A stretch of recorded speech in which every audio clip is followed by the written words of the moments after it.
électrique. Vous connaissez les commandes déjà un petit peu? Le premier bouton pour régler l'inclinaison, la longueur d'assise. Le deuxième, la profondeur du siège et sa hauteur. Il est électrique. Il est électrique, ouais. Donc, mettez le contact. Faut mettre le contact peut-être. Donc, pour incliner le siège, c'est ce bouton-là. Là, c'est pour la profondeur d'assise. D'accord. D'accord. Ici, là, donc ça, c'est pour le monter et le descendre. Donc, c'est pneumatique. Donc, il faut attendre que le coussin se gonfle pour monter. Allez-y, là, vous gardez la manette comme Non, mais il ne pas. Vas-y. C'est pneumatique, donc. D'accord. Ensuite, vous le reculez.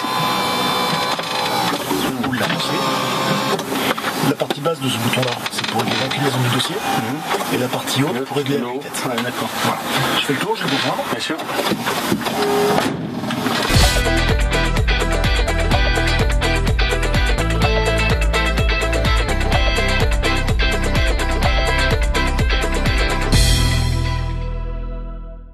Bonjour Didier. Bonjour. Jean-Louis, formateur Volvo. Didier. Bienvenue à bord de ce nouveau FH. Donc vous avez eu l'occasion de faire un essai sur piste déjà, de découvrir un petit peu le véhicule. Oui. Donc là nous allons partir sur un essai routier pour voir en conditions routières, réellement, dans nature, les performances du véhicule et la sécurité embarquée proposée à bord. Vous avez pu évaluer un petit peu l'accès à la cabine, position de conduite, les sièges, l'assise, le réglage du volant, donc avec la pédale pour le régler au pied, donc qui vous permet de régler et l'inclinaison de la colonne et l'inclinaison du volant. Voilà. Un accoudoir de chaque côté si vous le souhaitez. Voilà. Les accoudoirs si vous voulez. Ensuite, en termes d'équipement de sécurité, les rétroviseurs, tous les 4 à réglage électrique. Vous les sélectionnez à votre main gauche et vous pouvez les régler comme vous voulez. Le tracteur, c'est un New FH Globetrotter XL, donc la grande cabine, moteur 540 chevaux, une boîte à shift, un rapport de poids en 2,85, ce qui fait un régime moteur de l'ordre de 1350 tours à 90, attelé une remorque fond mouvant, et en PTR, on est à 35 tonnes de PTR. Voilà, vous avez le détail là sur la commande. On a 7 tonnes 2 sur le train avant. Le total est en haut. D'accord. 7 tonnes 2 sur le train avant, 9 tonnes 7 sur le train arrière du tracteur, 17 tonnes 8 sur la remorque. Il faut que... Pour avoir toutes les valeurs, il faut être en suspension pneumatique. Sur des suspensions lame de ressort, on n'aurait pas les valeurs détaillées comme là. Il y a une programmation à faire au niveau de la remorque? C'est une reconnaissance qui se fait entre le véhicule entre le véhicule tracteur et la remorque en fonction du type de flexible que vous avez derrière. Si vous êtes sur du 15 broches ou du 2x7. D'accord. De plus en plus maintenant, les véhicules vont avoir des communications complètes entre les deux. Les valeurs de poids sont prises par rapport aux pressions dans les coussins d'air. Voilà. D'accord. Ensuite, donc au niveau des équipements de sécurité, l'assistance à la vigilance, donc c'est un système qui analyse votre comportement au volant et qui interprète la somnolence. Anti-collision, assistance au changement de voie avec le détecteur d'angle mort, assistance au maintien de voie avec le détecteur de ligne. Une vibration quand non? Une sonnerie. On aura l'occasion de le voir sur la route. L'avertisseur de marche arrière déconnectable pour ceux qui font des manœuvres en urbain la nuit par exemple. Les hauteurs de circulation, les fonctions tout-terrain en fait, désactivation de l'anti-patinage et le blocage de différentiel. D'autres manettes en réservation pour d'autres accessoires. La particularité de ces équipements, c'est que les fonctions définies par les boutons sont inclus avec le bouton. Autrement dit, vous avez une prise de force par exemple qui est positionnée ici. Dans votre activité, ça vous convient pas, elle n'est pas à portée de main, vous la préférez de l'autre côté sur les autres séries de boutons qui sont là-bas. On enlève les faces, on enlève le bouton, on le rebranche ailleurs, il va garder la même fonction. Ah oui. D'accord, c'est le bouton qui a la fonction et pas la connexion. Pas la connexion. Il suffit simplement qu'il soit branché, il est reconnu. Il y a une barre de connexion qui se trouve derrière. Là. C'est le multiplexage en fait qui permet ça, c'est-à-dire que l'information passe par un boîtier qui traduit la fonction définie par le bouton. D'accord. Voilà. Donc ça permet vraiment de personnaliser le véhicule et de l'adapter réellement à votre utilisation et à vos besoins. D'accord. Ensuite, frein de parc électrique, pas de risque de l'enlever accidentellement. Il faut la combinaison pied sur le frein, action sur le frein de parc pour l'enlever, ou simplement engager une vitesse avec une intention de mouvement pour enlever le frein de parc. La manette de ralentisseur à main droite, ici, avec la position automatique tout en haut, coupée, un cran droit, 2 crans, 3 crans, avec l'indication de l'engagement au tableau de bord. La position break qui est en appui sur le bouton au bout, quelle que soit la position du ralentisseur. À main droite sur le volant, toutes les commandes relatives à l'ordinateur de bord. À main gauche, toutes les programmations. Programmation de cruise control, active cruise control avec le programmateur d'espacement, la définition des espaces, le type de programme souhaité en termes d'économie. Cruise control, c'est-à-dire? C'est la programmation de la vitesse. Ah oui. Vous voulez rouler à 80 km/h, vous programmez votre vitesse et le camion va garder cette vitesse. D'accord. La différence entre le CC et l'ACC, c'est qu'en mode CC, il va rouler à la vitesse que vous lui avez demandé. Avec ACC, vous avez un radar sur l'avant du véhicule avec lequel vous allez pouvoir définir la distance que vous souhaitez garder avec ce qui est devant vous et qui va moduler la vitesse en fonction de ce qui se passe. Ah oui, d'accord. Voilà, ça on va pouvoir le voir en utilisation. Pour le reste, le mieux d'aller le découvrir en circulation. Ouais. Ce véhicule est équipé de l'IFS, le nouveau train avant Volvo, donc à roue indépendante. Donc on est en suspension automatique intégrale, plus roue indépendante sur le train avant. D'accord. Voilà. Je vous laisse mettre en route, mettre votre ceinture, faire attention à pas écraser le collègue devant.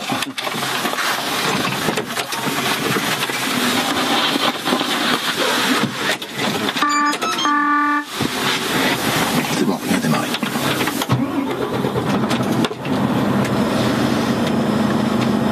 Il suffit simplement d'engager une vitesse, accélérer un petit peu pour le faire avancer, ne freine pas, ça fait tout ça.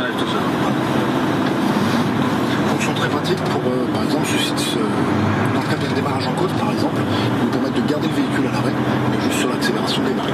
C'est ce qu'on a fait tout à l'heure. On va partir sur la droite là-bas.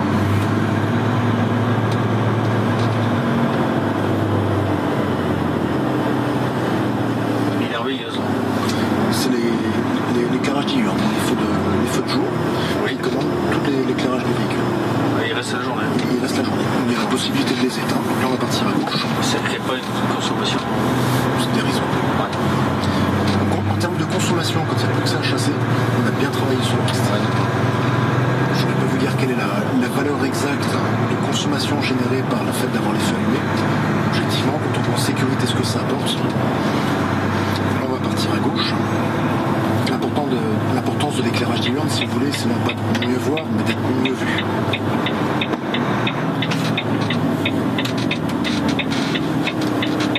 Il est chargé comment? À l'intérieur, ce sont des balles de papier, donc du papier de recyclage. On est parti sur haut. Il n'est pas jusqu'en haut, il est à peu près mi-hauteur. J'aime bien savoir pour. Tout droit? Oui, tout droit. Vous pouvez lâcher l'accélérateur. Et il va se mettre en aéreux. Et là, c'est le point qui nous emmène. C'était quoi ça? C'est l'alarme de hauteur du véhicule, j'ai remis en position. C'est un petit peu de ralentisseur. Et puis ce qu'on va faire, bien serrer sur le bord et puis on va laisser dans la colonne. Oui. Il passera la limite sur la tac.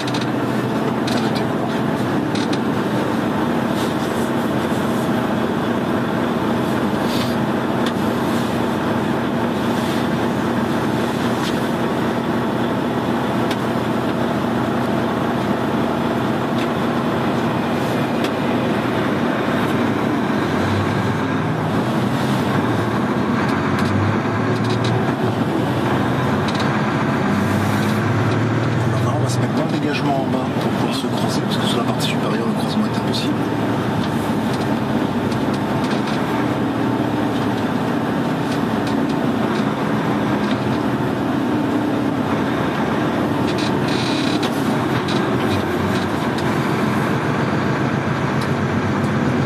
C'était la réactivité de la boîte, les enchaînements de rapport de vitesse.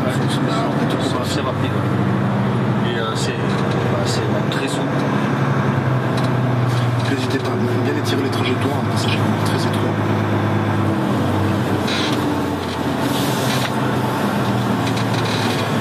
Et au stop, nous partirons à gauche.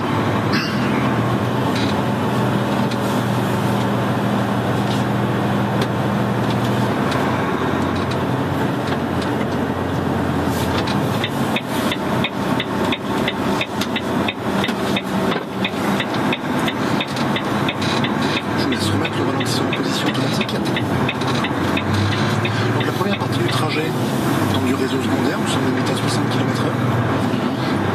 C'est de la petite route assez déformée, assez fatiguée, qui vous permettre d'évaluer un petit peu le confort apporté par la suspension pneumatique et la stabilité du train.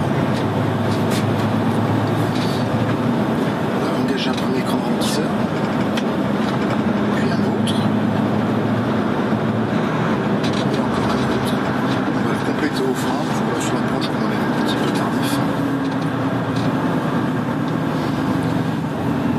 l'approche des giratoires, la perception visuelle sur les latéraux, qui correspond en angle mort. Ouais. On va continuer tout droit.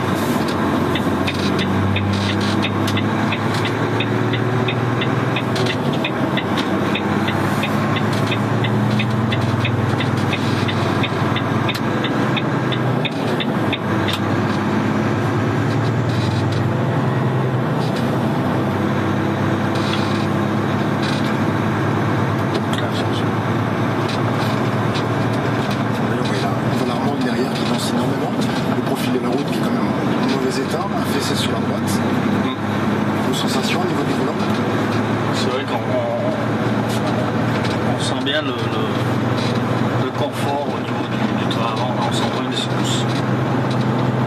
Ça serait ça fait drôle. Ça fait drôle au niveau de. On s'attend pas que ça se coule aussi. Dans le même temps, vous voyez, avec le virage sur la droite, on ne sent même pas le véhicule embarqué pour le profil. Là, vous pouvez lâcher l'accélérateur, il va se mettre en high roll. Comme le profil est favorable, on va attendre à prendre un peu de vitesse, on va le laisser faire. C'est très silencieux. Ça, c'est le détecteur de ligne. Ah oui. Comme vous avez empiété sur l'expédient, voilà, il s'est déclenché. Il vous avertit du côté où vous empiétez sur la ligne. D'accord. Voilà, empiéter sur la ligne et il est préférable de rouler sur la ligne plutôt que de rouler. C'est pas obligé là. Donc là, vous avez vu quand même, vous avez pu vous tenir bien sur le bord droit sans hésitation, avec une trajectoire parfaitement rectiligne, parfaitement maîtrisée. Et ça, c'est dû au roue indépendante à Le roue indépendant, complètement. D'accord. C'est-à-dire, je vous expliquerai après sur la caméra. Bien sûr. Prenez un petit peu de ralentisseur. Et ça peut être Ajoutez un cran. ça ne peut pas être dangereux au niveau du. Justement, on aurait tendance à trop serrer à droite.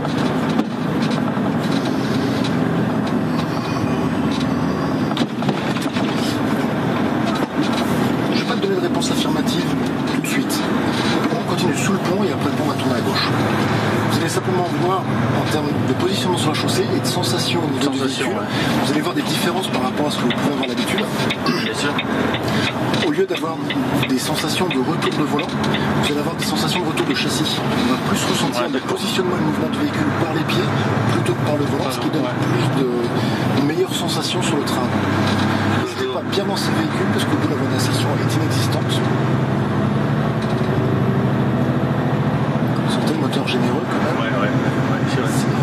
Les enchaînements de vitesse se font avec beaucoup de souplesse et beaucoup de réactivité. Il optimise vraiment la plage de force maximum du moteur. Si on lui demande plus, Il en demandait plus, il en donne plus. il en donne plus, ouais. Donc là, votre main gauche sur le volant, vous avez un bouton marqué ACC. Je vous laisse appuyer dessus. Voilà. Donc pour l'instant, il est en veille, préprogrammé à 80 km/h. Pour relancer la programmation, vous appuyez sur la flèche en forme de rond sur la ligne inférieure. Là. Voilà.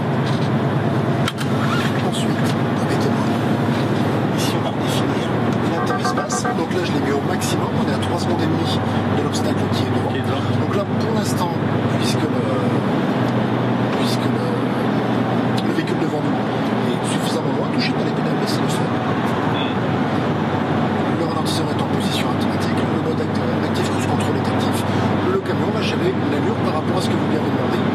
Dans le même temps, si le véhicule devant nous venait à ralentir, il rentrerait dans le champ d'interespace défini pour la programmation. Et donc le véhicule ralentirait en conséquence de ce qui se passe devant. Alors là, on n'est pas sur une conduite économique, on est juste à découvrir un petit peu les fonctionnalités, ce qu'elles sont inventées, comment ça fonctionne, comment ça se comporte.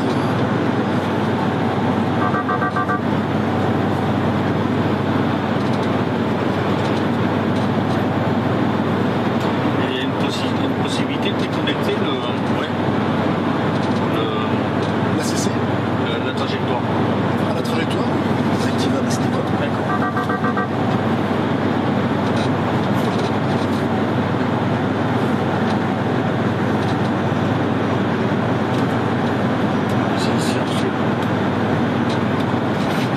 Chose qui est appréciable, c'est les rétroviseurs aussi. Très bonne rétrovision, une forme retravaillée, on n'a pas perdu sur il n'y a pas de point mort là. moins d'angle mort. On va être un petit peu loin devant, la décélération risque d'être brutale, je vais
À partir du moment où vous mettez un clignotant, il est normal de franchir la ligne, donc à ce moment il ne sonne pas. D'accord. Donc, ce qu'on va faire, c'est qu'on va rappeler la mémoire, donc vous appuyez sur la flèche en forme de rond sur la ligne inférieure. Une fois qu'il a gardé le paramétrage d'interespace qu'on lui avait demandé, la vitesse qui était programmée avant d'arriver au Géo 3. Au niveau des informations sur le tableau de bord, sur la ligne supérieure, il vous indique que vous êtes en mode ACC, donc Active Cruise Control, programmé à 80 km/h. Sur la ligne inférieure, vous avez la droite il s'est allumé, c'est parce que le véhicule s'est rabattu. Voilà, il est dans notre interespace. Par contre, comme il va plus vite que nous, le camion ne fait rien. Il vous prévient simplement qu'il est à une distance inférieure de ce que vous lui avez demandé.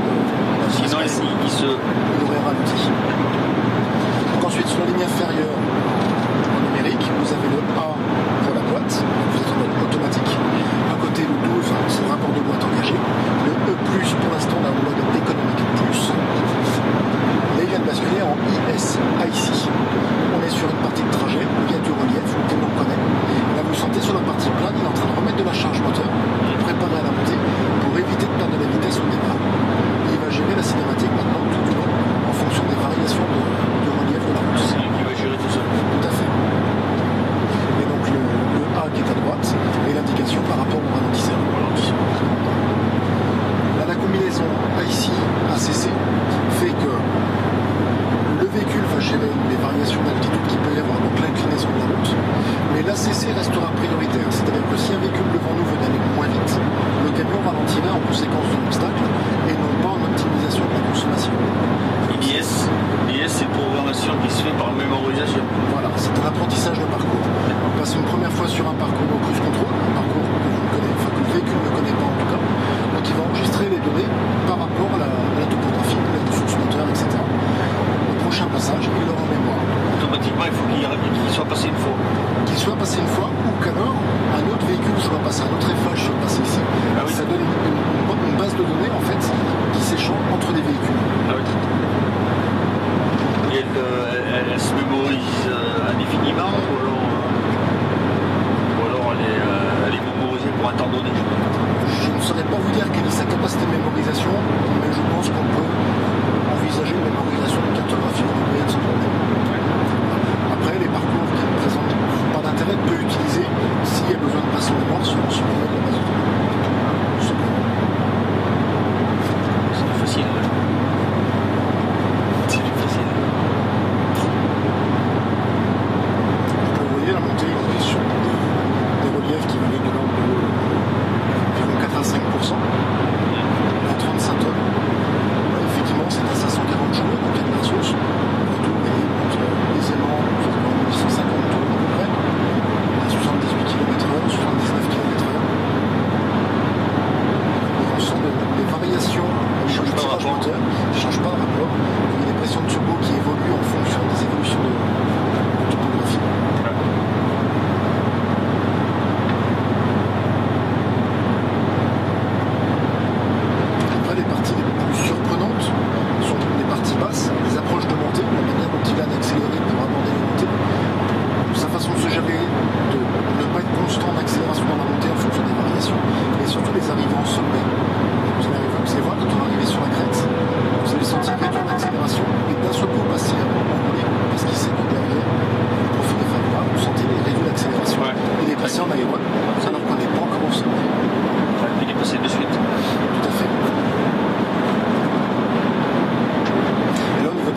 l'accélérateur, à ce moment-là, le véhicule sait que vous contrôlez ce qui se passe, va vous laisser vous approcher, préparer votre dépassement. Dans l'autre sens, sur une descente ou sur un ralentissement ou sur la préparation d'une sortie, si vous le sollicitez au frein ou au ralentisseur, ça désactivera complètement la fonction au lieu de le laisser en veille et vous laissera reprendre la main sur le véhicule. Vous avez à tout moment la possibilité de reprendre le contrôle. Et heureusement d'ailleurs, parce qu'on reste toujours à avoir besoin d'un conducteur au volant de sa véhicule. Heureusement. Le but n'est absolument pas de retirer le conducteur de sa tâche de conduite. Il est énormément assisté là quand même. Tout à fait. Malgré tout, si vous regardez sur des activités, on va être sur du potentiel d'utilisation de cruise control, puisque là ici on l'a qu'avec le cruise control, qui va être de l'ordre de 10 à 60-70% du temps d'utilisation pour des gens qui font beaucoup d'autoroute. Après, tout le reste du temps, c'est le conducteur qui gère le déplacement. Donc, c'est simplement un complément dans la constance et la régularité de la gestion du déplacement sur les habitudes d'utilisation du cruise control qui va permettre de limiter, voire même de réduire les consommations pendant ces phases d'utilisation. D'accord. Et qui laissera le conducteur en parallèle la gestion du déplacement sur votre type d'activité. Par exemple, vous êtes sur le TP, oui, c'est ça. Voilà. Sur le TP, les phases de conduite en cruise control sont très marginales. C'est les graviers. Ça reste solide, mais un caillou dans un carreau, ça casse. Ça reste, c'est surtout, ça reste surtout sur les parties accro.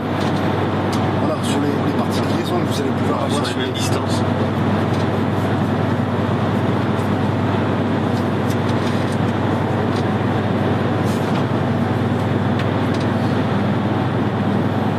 Nous allons prendre la prochaine sortie. Je vous invite à mettre un peu de ralentisseur pour désactiver la fonction.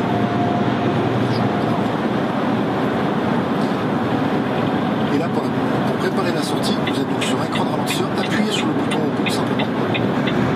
Il va chercher le régime maximum pour avoir la ressource. Pour l'instant, la décélération n'est pas importante. Accentuez le ralentisseur. Et vous allez avoir une barre de vitesse qui va se faire tout de suite sur la phase de dégagement, sans besoin de solliciter les freins, sans besoin de boucher sur la route, adapter la décélération par rapport à la configuration.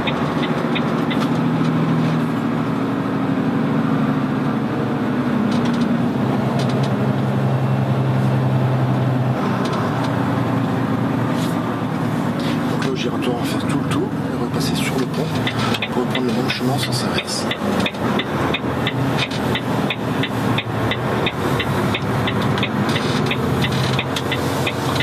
Les clignotants ils sont presque trop bruyants maintenant. Le camion Le camion est tellement silencieux qu'effectivement le moindre petit bruit nous semble important.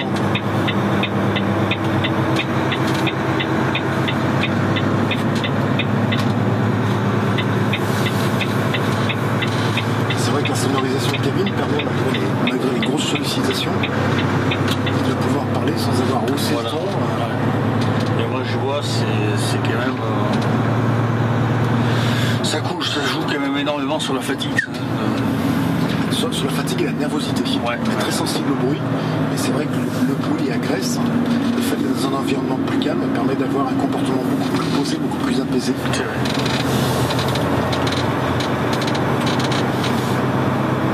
Cette douceur dans la manipulation des commandes, l'orientation du volant malgré la prise d'appui, le revêtement pas forcément de très bonne qualité. Le volant il est excellent aussi. Ce revêtement du volant il est très agréable à toucher.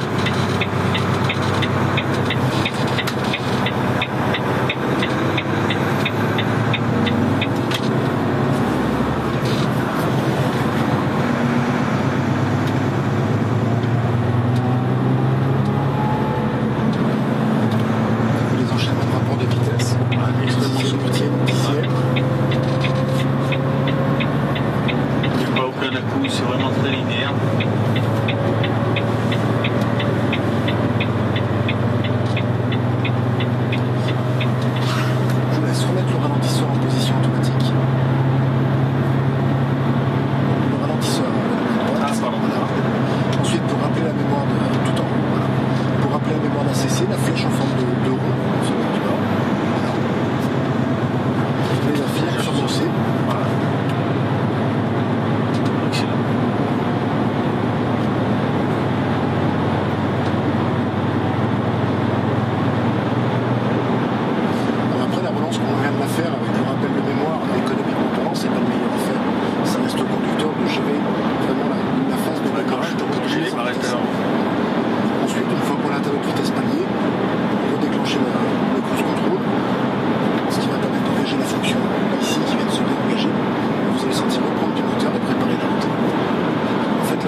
n'étant pas d'être escamotable, mais de faire une trappe d'issue sous l'eau. Ah oui. La structure de la cabine est renforcée par le pare-brise collé. D'accord. Donc en cas de renversement, par exemple, il n'y a pas la possibilité de sortir par le pare-brise comme on fait avec un pare-brise par Parce choix. que c'est les cabines comme ils commencent à faire, là, cabines fusibles qu'ils appellent, en cas de choc très important, elles se détachent des châssis. Alors là, ça dépasse mon niveau de connaissance de la sécurité passive. Ouais. Je ne pourrais pas vous répondre par rapport à ça. Ce que je sais simplement, c'est que si le camion va être renversé sur le côté, les portes sont quasiment impossibles à ouvrir parce que très lourd. Vous seriez très haut par rapport au sol. Vous retrouveriez à 2,50 m du sol, ce qui fait haut. Avec le marteau brise-glace que vous avez sous le siège, ça vous permet de casser la vitre et de sortir par le tour. Et il y a un rideau de Il y a un protection. obturateur, donc soit un rideau moustiquaire, soit un obturateur.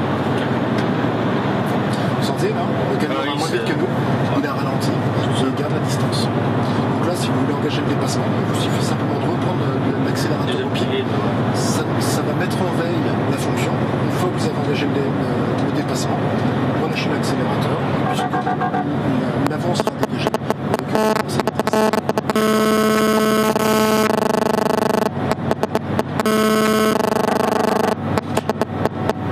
A tendance à bien rouler. Hein. Je sais pas si c'est dû à la visibilité comme il est le camion.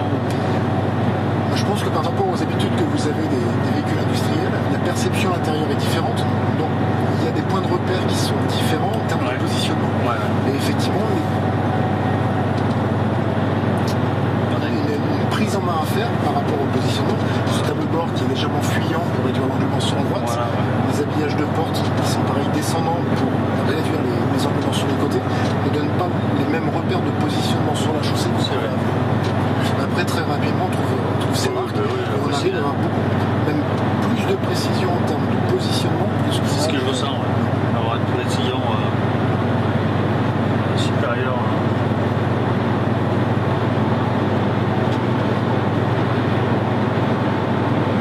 Dans votre activité, avec un environnement hostile, en carrière, en trémie de chargement, choses comme ça, vous travaillez dans des milieux très confinés, très étroits. Ces réductions d'englement vous permettent d'avoir vraiment une meilleure perception d'ensemble autour de la cabine, avec l'antéviseur qui vous permet d'avoir une bonne perception sur l'avant, des rétroviseurs très ouverts sur les côtés, une bonne perception des obstacles autour. Ouais, c'est une sécurité supplémentaire déjà. Ne serait-ce qu'au niveau des trous des rétroviseurs. Des trous qui appartiennent En même temps, ce véhicule est équipé des feux complémentaires d'angle, qui à partir du moment où vous avez les feux d'allumé, quand vous mettez le clignotant en dessous d'une certaine vitesse, un feu supplémentaire s'allume pour vous éclairer l'environnement que vous allez tourner. À partir du moment où vous mettez, quand vous avez ces feux, quand vous mettez la marche arrière, les feux s'allument. C'est des options ou c'est des. C'est des accessoires. Et le sommet de la montée là-bas, le camion est déjà en arrière. Il va tolérer de perdre un petit peu de vitesse parce qu'il sait que derrière il va la reprendre. Le conducteur aurait tendance à rester à l'accélérateur jusqu'au bout pour prendre le volet derrière au ralentisseur. Dans ces phases-là, la consommation est de l'ordre de 1 à 2 litres au 100. Vous sentez reprendre déjà du moteur pour contrôler la prise de vitesse et progressivement reprendre du ralentisseur pour contrôler et maintenir à l'allure que nous lui avons donnée. Même dans des fortes descentes, il conservera l'allure qu'on lui a donnée. Jusque dans la limite du potentiel pour tenir du. Bien sûr, non, ça c'est bon. Vous attaquez une descente à 25%, chargé à 44 Non, mais je veux dire, ouais. Si vous envisagez de descendre à 90, il n'y arrivera pas. Donc, il ira chercher effectivement Maximum le d'utilisation. maximum possible du ralentisseur. Donc éventuellement rétrogradé, aller chercher des régimes très élevés jusqu'à 2 minutes, pour la puissance d'obtenir le maximum, de ses capacités.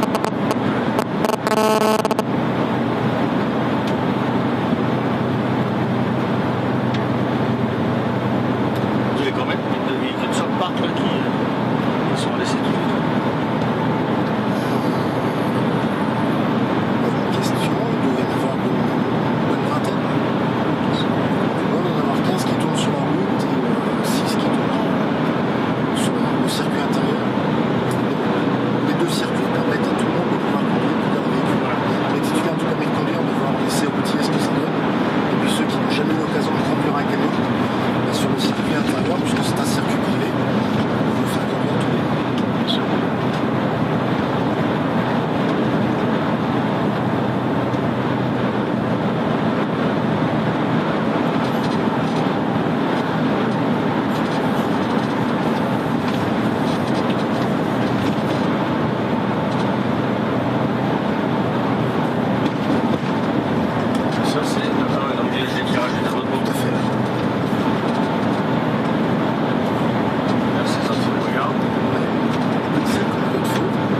fonction latérale. Oui, Allez, ouais. Il y a une bonne visibilité au niveau des trous des rétroviseurs qui sont très appréciables. Au niveau sécurité pour voir les véhicules qui arrivent dans les ronds-points. Ils sont moins perdus sur l'approche finale. Ouais. On n'a pas le doute de savoir est-ce qu'il y a quelqu'un que j'ai pas vu. Alors, Oui. Ça, c'est l'assistance au changement de voie, détecteur d'angle mort. Donc, c'est un radar qui analyse l'angle sur le coin du tracteur. ça met un petit voyant Le rouge. voyant. Donc, il détecte une présence à côté. Et là, dans notre cas, c'est la glissière de sécurité sur le côté. Donc, il vous interpelle sur un obstacle sur le côté. Et il vous laisse à vous la responsabilité d'aller vérifier effectivement quelle est la source du danger sur la droite. D'accord. Donc, effectivement, l'avertisseur sonore est surprenant. Ah ouais. Mais Il interpelle en tout cas sur Voilà. Ok, ouais.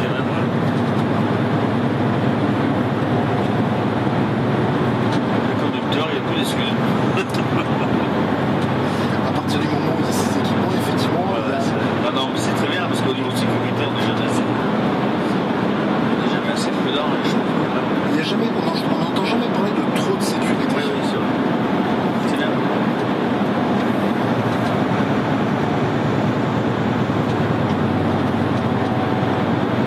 Là, si vous voulez rappeler la fonction, c'est toujours la flèche. Ah, c'est la flèche. Ouais, j'ai tendance à appuyer sur ACC. En fait, en haut, vous avez les deux fonctions, soit ACC, soit inclus contrôle simple. Vous choisissez l'un ou l'autre et vous pouvez passer de l'un à l'autre à tout moment, en sachant qu'à partir du moment où vous êtes en mode CC, vous n'avez pas la définition de l'espacement. Donc le véhicule ne freinera pas s'il y a un obstacle.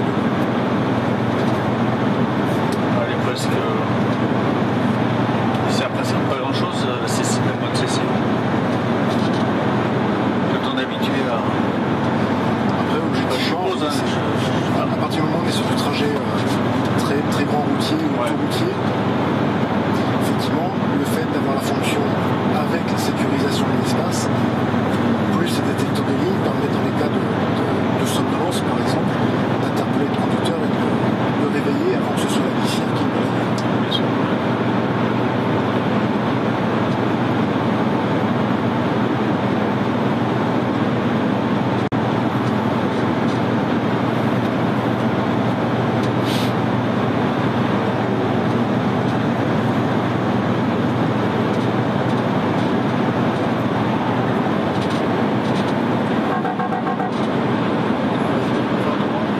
Je suis à droite maintenant. Non, on continue tout droit, on prend la prochaine sortie.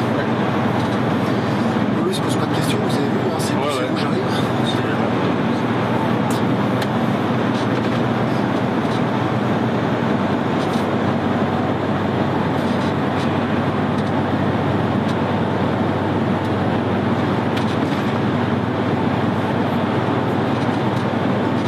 Pour ce qui est de la fonction ACC, donc c'est un radar qui est sur la position avant du véhicule et qui va analyser ce qui se trouve devant le véhicule.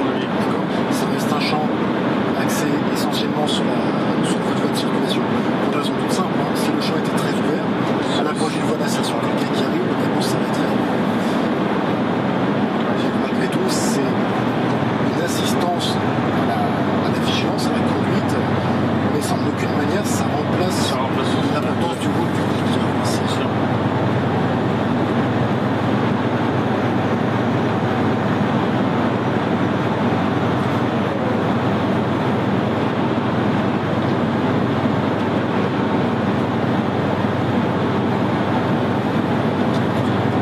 Il y a un bouton où ça serait pas l'accélérateur, c'est en augmenté par rapport.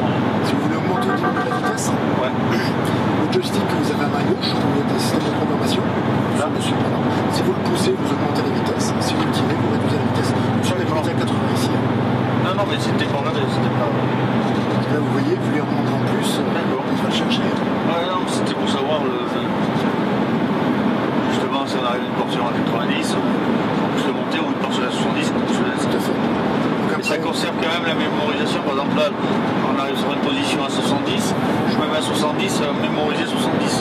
voilà, Je suis jusqu'à pas obligé de réappuyer sur. il va les garder en veille. Donc quand vous arrêtez le moteur, que vous mettez le contact, vous avez vu tout à l'heure quand on a appelé la route, vous avez appelé la fonction, il vous indique quelle était la dernière programmation. D'accord.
avant qui va être en contrainte dans des conditions pas forcément très favorables.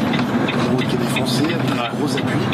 Vous avez vu le maintien de votre trajectoire. Vous vous êtes senti un petit peu crispé quand vous... Bah oui, parce que bon, on n'arrive pas, on connaît pas forcément le matériel, on appréhende toujours un petit peu. Tout à fait. Et vous en avez pensé quoi alors, finalement? Ah ouais, c'est très sécurisant. C'est très sécurisant parce que on s'entend pas du tout à la réaction, on s'entend à la réaction d'un véhicule qui est très très souple.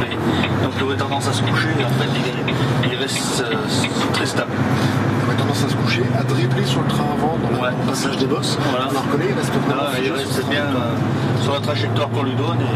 Alors, ce qui permet ça, c'est le fait que les roues soient indépendantes. Quand il y a une roue qui prend une bosse sur un essieu rigide, le train avant prend de l'angle. Et c'est ce qui donne l'orientation que il fait dévier. Là, comme les roues sont indépendantes l'une de l'autre, les roues restent à la verticale, bien en contact avec le sol. Donc s'il y en a une qui bouge, l'autre garde sa position. Et vous permet de garder cette trajectoire. Le principe qu'on a en véhicule léger. Ouais. C'est vrai que c'est assez flagrant la différence, parce que justement, vous m'avez dit, vous inquiétez pas, Si, un petit peu quand même. Un petit peu quand même, parce que bon,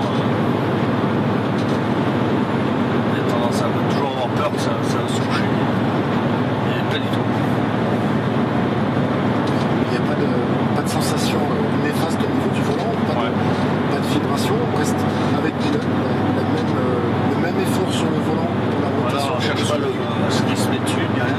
Alors qu'avec un train avant rigide, on a tendance à prendre dans les appuis, le volant devient dur, plus difficile à tourner, alors que là, il reste vraiment constant.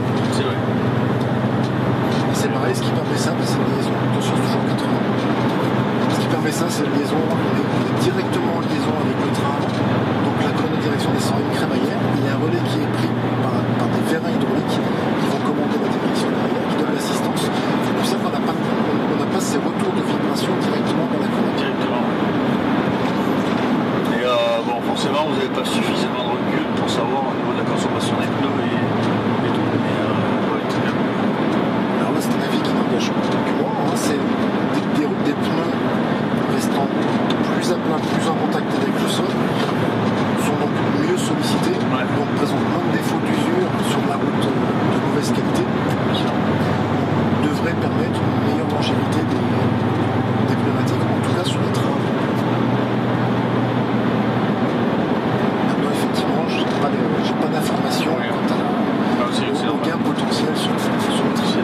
Par contre, ce qu'on arrive à quantifier, c'est le gain en sécurité, en sensation. Ah oui, par contre, là, c'est bien, très bien. Je m'en suis bien rendu compte là, pendant la bretelle. Entre la petite route au départ tout à l'heure et la bretelle là, ce qu'il fallait pour le mettre en difficulté, quoi.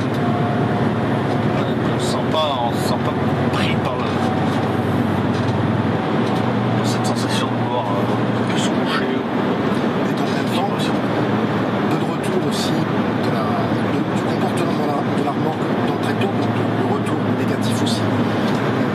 On sent que ça travaille, mais il n'y a pas de déséquilibre dans l'ensemble. Bien sûr. Laissez-le aller, il va se mettre en aérone. Premier cran de l'amortisseur. Là, appuyez sur le break. Ajoutez du ralentisseur. Vous voyez, ça fait vraiment une mise en tension progressive, une réactivité immédiate du ralentisseur. Ça ne fait pas monter un peu trop là? Non. N'inquiétez pas, on a des moteurs qui ne sont pas suicidaires, ici on ne va pas se mettre en rouge. Non, là, on a vraiment donc là tout à gauche. Tout à gauche? Tout à gauche, oui. Ah bah oui, c'est bon. On est arrivé.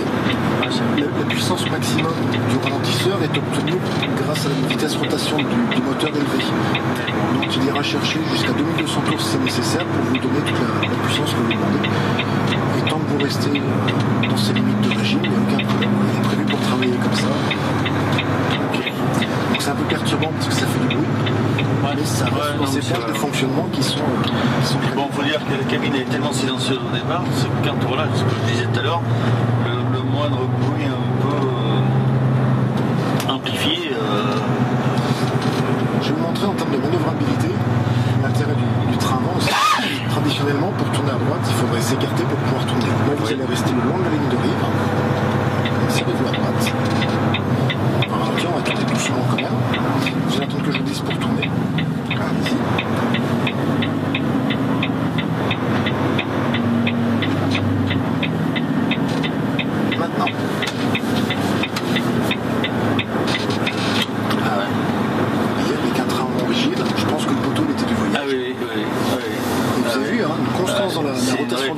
versatilité au niveau du rayon de braquage qui est assez... Alors là, c'est pas comme ça qu'on doit tourner, mais c'est pour vous bien sûr, encore une fois, dans des milieux confinés. Il faut être pris de court ou dans un endroit où c'est que ça passe vraiment très très très court. Ça peut gagner d'avoir une manœuvre à faire. Il n'y a pas de restreint. Il n'y a pas de rap, d'accord.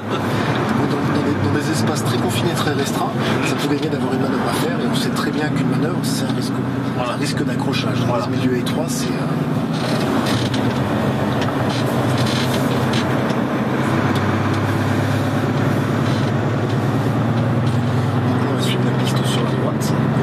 On va prendre à droite pour aller rejoindre le plan de départ.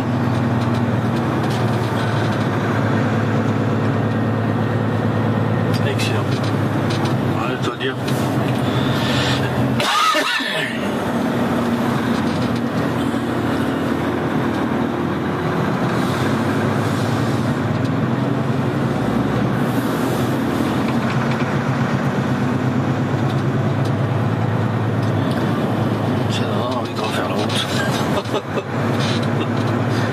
Un client qui m'a dit cette semaine, je vais pouvoir virer un chauffeur, je vais prendre sa place. Ah oui, mais c'est voilà.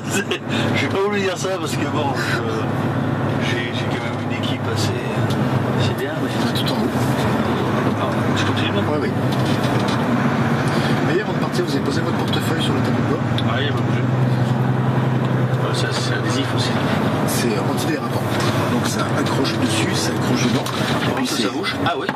Ah oui, c'est pas fixé. Oui. C'est juste posé. Ah ben tiens.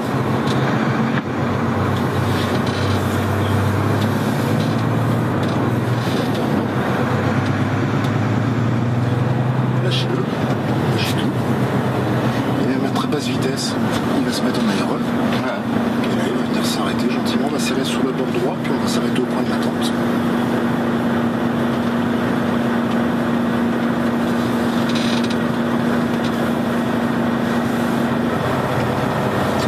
Juste avant de l'attente.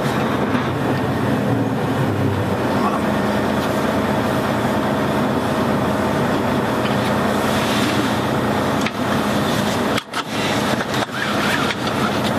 Donc là, mettez le pied sur le frein.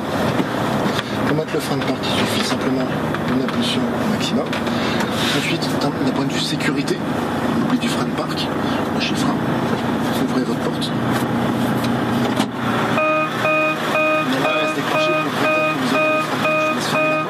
Attendez. Distrait, on arrive, mode point mort, arrêtez le moteur. Avant que le moteur s'arrête. Bon, ça s'est mis en. L'alarme, parce qu'il n'y a pas le frein de parc. Et le frein de parc, il se le met automatiquement. Le frein de parc s'est mis automatiquement. Il n'y a pas le risque de se retrouver à descendre du camion. Celui qui oublie son frein de parc, laisse. D'accord. Bah, super. Voilà. Super. Après, donc, on aura toujours le volume intérieur qui est augmenté. Ouais. Des rangements avec des petits intérieurs pour moduler les intérieurs. Ici. Ouais. Petit coffre. La paroi centrale. Ici, frigo. Ah oui. Ouais, ça c'est capacité. Tireur de rangement. Ici, vous voyez un tiroir qui permet de rentrer des documents en format A4. Tout ce qui est votre voiture, comme ça, pas besoin de les rouler. Ouais. Des petits rangements sur les côtés et bas. Ici, avec un étagère à l'intérieur. Porte-gobelet, porte-bouteille. Les placards sur l'arrière de la cabine. Les rangements dans la couchette. Là, c'est tout ce qui est programmation Webasto et tout ça. Webasto, ouverture de fenêtre, fermeture des portes, ouverture des portes, ouverture du toit, commande de la radio. Tout se commande depuis toutes les commandes nécessaires finalement au poste de repos. La position, ça va. Ouais, quand même.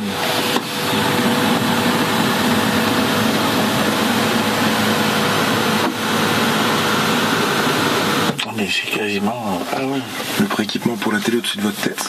Le conducteur, pendant ses phases de repos, peut s'installer dans son salon pour lire, regarder la télé. Très bien.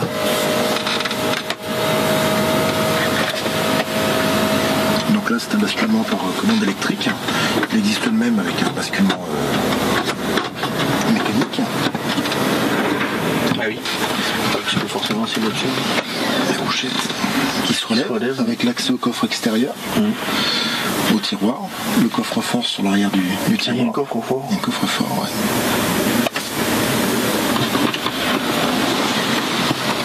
Ah oui, c'est un petit salon. Il n'y a pas de... Des couchettes revues, élargies, des matelas avec des densités de mousse plus importantes pour le confort. Pour le confort. Il n'y a pas de cendrier dessus. Un fumeur. Ouais. Ah, c'est bien, c'est bien. Ça évite... Toujours les prises, donc 24 tout deuxième cigare, 12 volts, 24 volts. Des branchements possibles au tableau de bord pour raccorder un accessoire extérieur et faire passer le son lecteur DVD par exemple, brancher le son dessus pour avoir la sortie par le haut-parleur de la radio, brancher un iPod pour passer la musique, même chose par les enceintes. L'écran déporté avec les fonctions autoradio, téléphone, Dynafleet, navigation pour le GPS, caméra de recul éventuellement. Et là, Dynafleet, ça donne sur le tableau de bord. Vous avez des informations d'utilisation en direct sur le... D'accord. La possibilité d'avoir les informations ici. D'accord. Ah bah voilà. Bah super. Super, merci beaucoup. Merci de votre présence, de votre participation. Je vous souhaite une bonne continuation et une bonne journée. Eh bien merci. Allez, au revoir. Je vous invite à aller voir Emmanuel qui va vous interroger par rapport à votre essai. Ouais. Voilà.